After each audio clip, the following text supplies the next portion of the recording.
సమాజం, సంప్రదాయం, చట్టం ఈ మూడు ఒకదానితో ఒకటి ముడిపడిన మన భారతీయ సంస్కృతిలో ఒక సంచలన సంఘటన సర్వత్రా చర్చనీయాంశమైంది.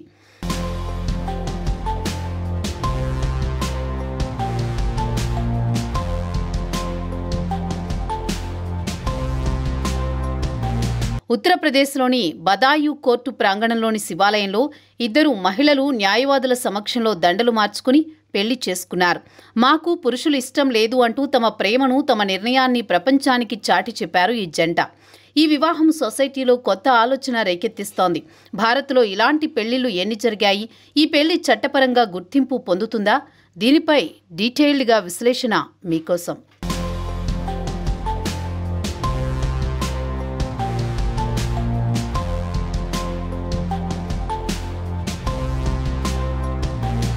బదాయూ సంఘటన కేవలం ఒక పెళ్లి కథ మాత్రమే కాదు, ఇది ప్రేమ, ధైర్యం, స్వేచ్ఛకు సంబంధించిన కథ. ఈ ఇద్దరు మహిళలు తమ నిర్ణయంతో సమాజానికి ఒక కొత్త సందేశాన్ని అందించారా అనే ప్రశ్న ఉత్పన్నమవుతోంది. ఈ పెళ్లి చట్టపరమైన గుర్తింపు పొందకపోయినా ఇలాంటి జంటలు తమ ప్రేమతో, ధైర్యంతో సమాజంలో కొత్త అధ్యాయానికి తెరతీస్తున్నారు. మన భారతీయ సంస్కృతిలో స్వలింగ వివాహాలపై అనేక రకాల అభిప్రాయాలున్నాయి. వివాహం అనేది పురుషుడు, స్త్రీ మధ్య జరగాలని, ఇది సంస్కృతి, మతం, సృష్టిపరంగా జరిగే అంశమని కొంతమంది వాదనగా ఉంది. మరోవైపు ఎల్జీబీటీ హక్కుల కార్యకర్తలు వివాహం అనేది ప్రేమ, గౌరవం ఆధారంగా జరిగేదని, లింగం దానికి అడ్డంకి కాకూడదని పోరాడుతున్నారు. 2018లో సెక్షన్ 377ని రద్దు చేసిన తర్వాత స్వలింగ సంబంధాలు చట్టవిరుద్ధం కాదు, కానీ మన దేశంలో వివాహ గుర్తింపునకు ఇంకా ఆమోదం లభించలేదు. అయినా బదాయీ లాంటి సంఘటనలు సమాజంలో కొత్త చర్చలకు తెరతీస్తున్నాయి.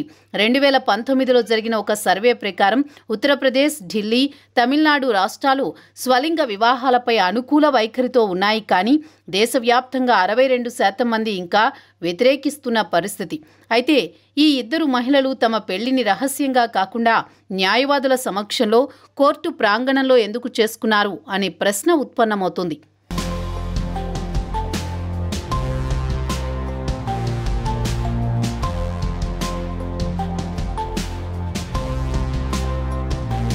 వారు తమ గత అనుభవాలను, పురుషులపై విరక్తిని ఇలా బహిరంగంగా చెప్పారు.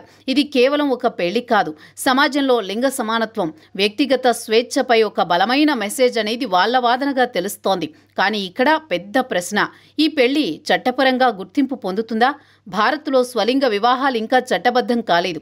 2023లో సుప్రీంకోర్టు స్వలింగ వివాహాలకు చట్టపరమైన గుర్తింపు ఇవ్వడానికి నిరాకరించింది. ఈ విషయాన్ని పార్లమెంటుపై వదిలేసింది.